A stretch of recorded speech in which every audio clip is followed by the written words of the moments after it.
Chránená dielňa Mikado je špeciálne pracovisko, ktoré je navrhnuté a prispôsobené tak, aby poskytovalo pracovné príležitosti a podporu pre osoby s rôznymi typmi zdravotného znevýhodnenia. Hlavným cieľom je umožniť zapojenie do pracovného procesu, rozvíjať ich zručnosti a schopnosti a poskytnúť im zmysluplné zamestnanie v bezpečnom pracovnom prostredí. Našou hlavnou činnosťou je balenie komponentov a súčiastok pre miestnu firmu, s ktorou dlhodobo spolupracujeme.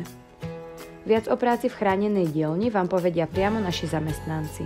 Väčšinu príbav potom mám na starosti aj dosýpaním. Tým príbav konkrétne na plynovej kotle, stavíme to do takýchto práškov a takéto pomôcky, aby som sa nepomýlila. Najprv zváram tú zváračku, do záčky, takéto. Potom dávam do pripravky, varené. Potom odujem, dávam takéto kódy. Oduju, dám tam kód a dám celý do pripravky.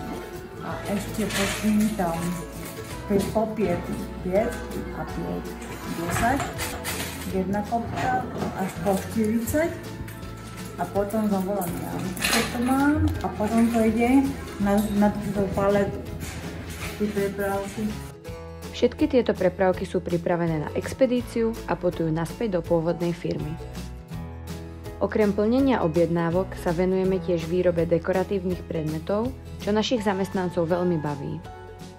Tieto výrobky sú potom dostupné verejnosti, ktorá si ich môže zakúpiť priamo v Centre sociálnych služieb Mikado alebo na spoločenských podujatiach, ako napríklad Skalický jarmok. Každý tak môže kúpou priamo podporiť našu chránenú dielňu a Centrum sociálnych služieb Mikado.